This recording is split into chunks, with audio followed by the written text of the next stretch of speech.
ओम नमः शिवाय। स्वागत है आप सभी का बरगदेश्वर महादेव मंदिर उन्नाव के इस दिव्य यूट्यूब चैनल पर।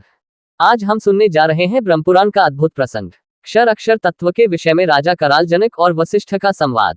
भगवान ब्रह्मा जी ने बताया है कि कर्म वह है जो जीव को संसार में बांधता है और ज्ञान वह ज्योति है जो जीव को बंधन से मुक्त करती है।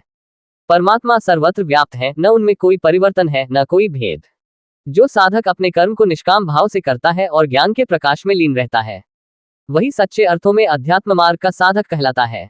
इस अध्यात्म ज्ञान की प्राप्ति के लिए श्रद्धा, भक्ति, ध्यान और सत्संग, ये चार मुख्य साधन बताए गए हैं। इनके द्वारा मनुष्य स्वयं में स्थित परमात्मा को अनुभव करता है। यदि आप भी ऐसे ही दिव्य पुराण प्रसंगों को सुनना चाहते हैं तो हमारे चैनल बरगदेश्वर महादेव मंदिर उन्नाव को सब्सक्राइब करें। हर दिन शाम 5 बजे हमारे चैनल पर आपको ब्रह्मपुराण कथा सुनने को मिलेगी और धीरे धीरे हम सभी 18 पुराणों की कथाएं आप तक लेकर आएंगे। अगर आपको किसी विशेष पुराण या प्रसंग से जुड़ी जानकारी चाहिए तो कमेंट में जरूर पूछें, हम आपकी जिज्ञासाओं का समाधान अवश्य करेंगे। मुनियों ने पूछा, महामुने, वह अक्षर तत्व क्या है जिसको प्राप्त कर लेने पर जीव पुनः इस संसार में नहीं आता? तथा क्षर पदार्थ क्या है जिसको जानने पर भी आवागमन बना रहता है? क्षर और अक्षर के स्वरूप को स्पष्ट रूप से जानने के लिए हम आपसे ये प्रश्न करते हैं। व्यास जी ने कहा, मुनिव्रो, इस विषय में राजा कराल जनक और वशिष्ठ के संवाद रूप एक प्राचीन इतिहास का वर्णन करता हूँ। एक समय की बात है, सूर्य के समान तेजस्वी मुनिव वशिष्ठ अपने आश्रम पर विराजमान थे। वे परमात्मा तत्व के प्रतिपादन में कुशल थे।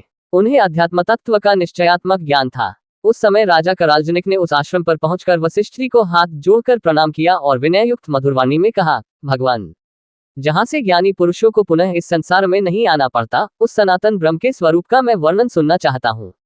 इसके सिवा जो क्षर कहा गया है उसका तथा जिसमें इस जगत का लय होता है, उस अनामिक कल्याणमय अक्षर तत्व का भी ज्ञान प्राप्त करना चाहता हूँ, अतः आप इस विषय का उपदेश करें। वशिष्ठ जी ने कहा, राजन, सुनो, जिस प्रकार इस जगत का क्षरण लय होता है उसको तथा जिसमें इसका लय होता है उस अक्षर को भी बतलाता हूँ।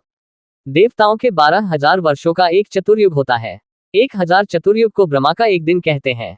इसी को कल्प समझो। दिन के ही बराबर ब्रह्मा जी की रात्रि भी होती है, जिसके अंत में वे सोकर उठते हैं और इस विशाल विश्व की सृष्टि करते हैं। वे यद्यपि निराकार हैं तो भी साकार जगत की रचना करते हैं। उनमें अनिमा, लघिमा तथा प्राप्ति आदि शक्तियों का स्वाभाविक निवास है। वे अविनाशी ज्योतिर्मय परमेश्वर हैं। उनके सब और हाथ पैर हैं, सब और नेत्र, मस्तक और मुख है तथा सब और कान है। वे संसार में सबको व्याप्त करके स्थित हैं। वे ही भगवान हिरण्यगर्भ हैं। वे ही योग शास्त्र में महान और विरंची आदि नामों से प्रसिद्ध हैं तथा सांख्य शास्त्र में भी उनका अनेकों नामों से वर्णन आता है। उनके नाना प्रकार के अनेक अद्भुत रूप हैं। वे विश्व के आत्मा और एकाक्षर कहे गए हैं। उन्होंने संपूर्ण त्रिलोकी को स्वयं ही धारण कर रखा है तथा वे बहुत से रूप धारण करने के कारण विश्वरूप नाम से प्रसिद्ध हैं। वे महातेजस्वी भगवान अपनी शक्ति से महत्त्व की सृष्टि करके फिर अहंकार और उसके अभिमानी देवता प्रजापति को उत्पन्न करते हैं। राजस, तामस और सात्विक भेद से 3 प्रकार के अहंकारों से आकाश, वायु, तेज, जल और पृथ्वी ये 5 महाभूत तथा शब्द, स्पर्श, रूप, रस और गंध ये 5 विषय तथा कान, त्वचा, नेत्र, जिह्वा और नासिका ये 5 ज्ञानेंद्रियां तथा वाणी, हाथ, पैर, गुदा और लिंग ये 5 कर्मेंद्रियां हैं। मन के सहित इन सब का प्रादुर्भाव हुआ है। ये 24 तत्व संपूर्ण शरीरों में मौजूद रहते हैं। इनके स्वरूप को भलीभांति जानकर तत्वदर्शी ब्राह्मण कभी शोक नहीं करते। नरश्रेष्ठ, ये त्रिलोकी उन्हीं तत्वों से बनी है। देवता, मनुष्य, यक्ष, भूत, गंधर्व, किन्नर, महानाग, चारण, पिशाच, देवर्षि, निशाचर, दंश, कीट, मशक, दुर्गंधित कीड़े, चूहे, कुत्ते, चांडाल, हिरण, पुक्कस, हाथी, घोड़े, गधे, व्याघ्र, भेड़िए तथा गौ आदि जितने भी मूर्तिमान पदार्थ हैं, उन सब में इन्हीं तत्वों का दर्शन होता है। पृथ्वी, जल और आकाश में ही प्राणियों का निवास है, अन्यत्र नहीं। ये संपूर्ण जगत व्यक्त कहलाता है। प्रतिदिन इसका क्षरण क्षय होता है, इसलिए इसको क्षर कहते हैं। इससे भिन्न तत्व अक्षर कहा गया है। संपूर्ण भूतों के आत्मा परमेश्वर को ही अक्षर कहते हैं। इस प्रकार उस अव्यक्त अक्षर से उत्पन्न ये व्यक्त नाम वाला मोहात्मक जगत सदा क्षयशील होने के कारण क्षर नाम धारण करता है। क्षर तत्वों में सबसे पहले महत्त्व की सृष्टि हुई है।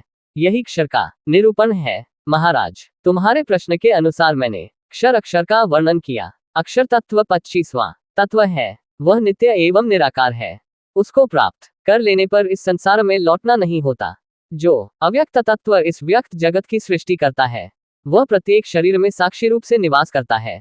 24 तत्वों का समुदाय तो व्यक्त है, किंतु उनका साक्षी 25वां तत्व परमात्मा निराकार होने के कारण अव्यक्त है। वही संपूर्ण देहधारियों के हृदय में निवास करता है। वह चेतन रूप से सबको चेतना प्रदान करता है। वह स्वयं अमूर्त होते हुए भी सर्वमूर्त स्वरूप है। सृष्टि और प्रलय रूप धर्म से वह सृष्टि स्वरूप भी है और प्रलय स्वरूप भी। वही विश्वरूप में सबको प्रत्यक्ष दृष्टिगोचर होता है। वह निर्गुण होते हुए भी गुण स्वरूप है। वह परमात्मा करोड़ों सृष्टि और प्रलय करता रहता है, तथापि उसे अपने कर्तृत्व का अभिमान नहीं होता।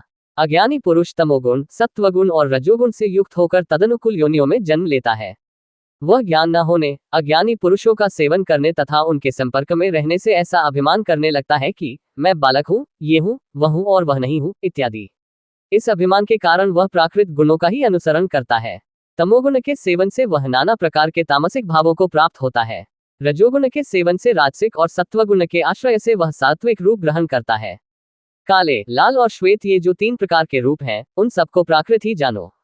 तमोगुणी पुरुष नरक में पड़ते हैं, रजोगुणी मनुष्य लोक में आते हैं और सत्वगुण का आश्रय लेने वाले जीव सुख के भागी होकर देवलोक में जाते हैं। केवल पाप की प्रधानता से पशु पक्षियों की योनि में जाना पड़ता है। पुण्य और पाप दोनों का मेल होने से मनुष्य लोक की प्राप्ति होती है तथा केवल पुण्य की प्रधानता से जीव देवता का स्वरूप प्राप्त करता है। अव्यक्त परमात्मा में जो स्थिति होती है, उसी को मनीषी पुरुष मोक्ष कहते हैं। वे परमात्मा ही 25वां तत्व है। ज्ञान से ही उनकी प्राप्ति होती है। और यदि आपको हमारे वीडियो ज्ञानवर्धक लगे तो लाइक, शेयर और सब्सक्राइब करना न भूलें, ताकि अधिक से अधिक लोग पुराणों की इस अमृतधारा से जुड़ सकें। अगर ये जानकारी पसंद आए हो तो हमारे चैनल बरगदेश्वर महादेव मंदिर उन्नाव को लाइक, शेयर और सब्सक्राइब करना न भूलें। फिर मिलेंगे नई जानकारी के साथ।